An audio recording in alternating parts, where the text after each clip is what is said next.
Grabe talaga tong admin ni BBM. Kinuha po yung 90 billion na budget ng PhilHealth. Tapos, uutang po sa World Bank. Ang paggagamitan po, yung health, no? O very particular po, ang paggagamitan nito ay health system resilience.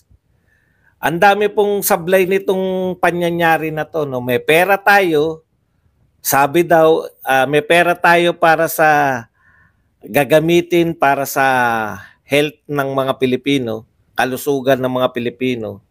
Galing sa mga Pilipino yung pondo na ito. Tapos nakita ng pamahalaan sa pangunguna ng ating magaling na Pangulo at ni Recto, kunin natin yan kasi may mga unprogrammed funds tayo. Pero uutang tayo, nagagamitin sa health. Parang ang sarap nating iuntog yung, para nating inuuntog talaga yung sarili natin. No? Tapos wala pong pumapalag sa lahat. No? Kakampi ang Senado, kakampi ang Kongreso. Kaya talaga po, mga kababayan, talaga ang iboto po natin. Kasi tignan nyo po yung mga admin. Wala po naman silang balak na tutulan lahat yan. Panay po, pro-admin na yung nagawa lang nila dati. No? Kinuha sa PhilHealth, tapos uutang tayo sa dinala kung saan, unprogram. Tapos uutang tayo sa World Bank na babayaran natin ng napakahabang panahon para gamitin sa health. Di ba pwedeng shortcutin natin, kinuha natin, yun na yung ginamit nyo, sobra pa. Meron tayong 90 billion na PhilHealth budget. Kinuha ni Recto, dinala sa mga unprogram. Saan yung unprogram na yan? Para saan yan? Huwag nyo nang pakialaman yan. Unprogram nga eh. Alam nyo po ba kung bakit may mga unprogram? Tama naman yun eh. Pag lumaki ang kinita natin, pag malaki ang kinita natin sa tax, pag maraming pumasok na mga foreign investors, may paggagamitan ka. Alangan namang gobyerno ka, no? Marami kang pondo, wala kang mapaggamitan. Yun po yun. Kaya may unprogram tax at unprogram tax. Unprogram na mga wala pa po sila sa wala pang budget, di ba? Kasi pinoproblema ko rin yan noon eh. Bakit kayo naglalagay ng mga programa wala namang budget? Unprogram.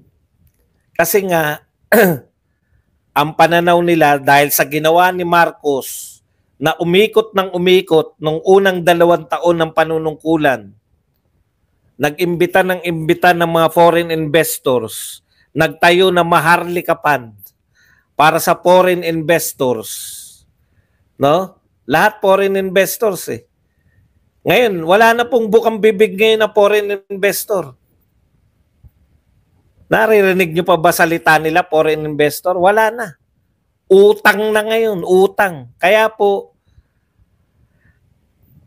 kung maganda po yung ekonomiya, lalaki po yung tax. Pag may pumasok pong mga foreign investors, dadami pera ng gobyerno, ano pong mangyayari? Sayang yung pera kung walang pagkakagastusan. Kaya may ang program walang pumasok na foreign investors. Hindi naman lumalaki yung tax. Kaya nga nag-olekta na tayo ng tax. Kaya po ang tendency, dahil hindi po mapaangat yung ekonomiya, magbenta. Ano pa ang pwede ibenta dyan? Pucha, Star City, atin yan. Benta natin.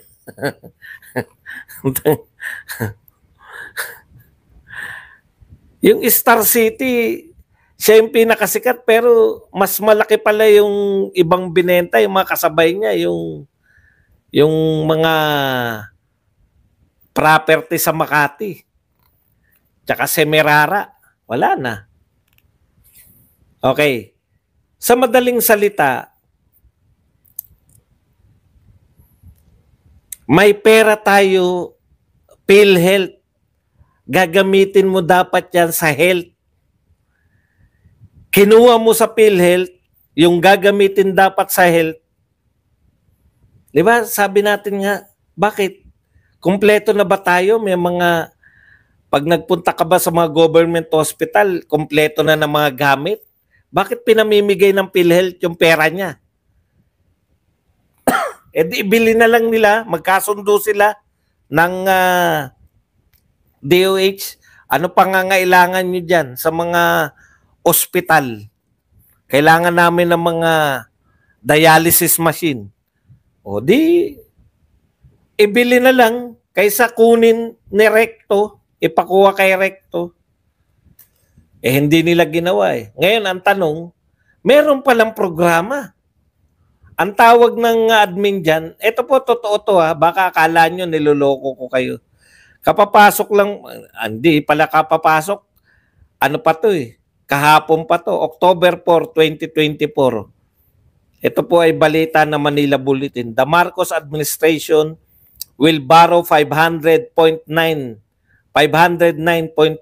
million dollars, about 28.7 billion from the World Bank to enhance health services in rural area.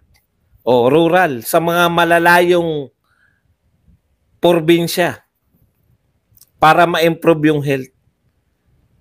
28.7 billion lang yun. Eh kinuha nyo 90 billion eh.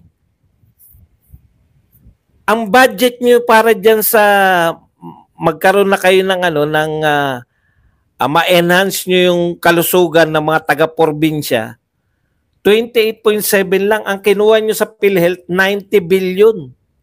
Nasaan na yung 90 billion? Bakit hindi nyo nalang ilagay dyan? Bakit kinakailangan pa nating mangutang? Yun yung pinoproblema ko eh. Baon na nga tayo sa utang, may pera naman para sa health, dinala nyo sa iba, tapos mangungutang tayo para sa health? Parang napakalaking kalokohan naman. Ang kailangan lang pala natin para sa programa na yan, 28.7 billion.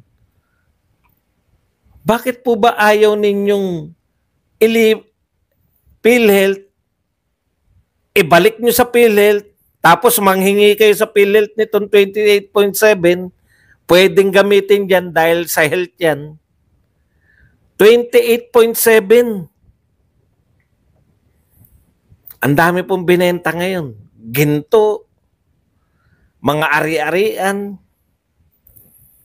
nagtaas pa ng next year, meron na tayong taas. Ngayon, privatization na naiya, ramdam agad. Taas agad ng parking, taas agad ng, ano yung sinisingil, yung, hindi lang po parking ng ano, pati po parking ng eroplano. Tinaasan din. Yan lang po ang epekto ng mga lintik na. Eh, tama nga naman. Private niya eh. Alam nga namang terminal fee pa. Tataasan na rin.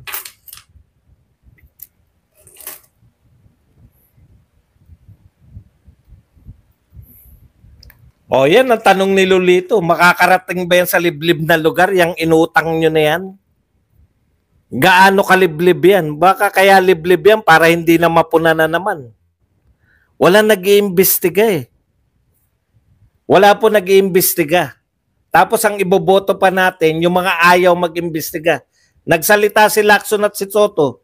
May narinig ba kayong iimbestigahan namin yung binadgetan na flood control program? Wag na po yung kung ano-ano. Ano sinabi ni Lacson?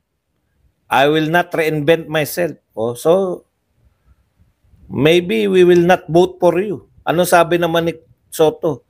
Ang concern ni Soto, yung decorum, yung masyadong magulo sa Senado. Ang concern namin mga Pilipino, hanapin yung sino maghahanap ng mga nawawalang pondo. Ano sabi ni Congressman Herrera?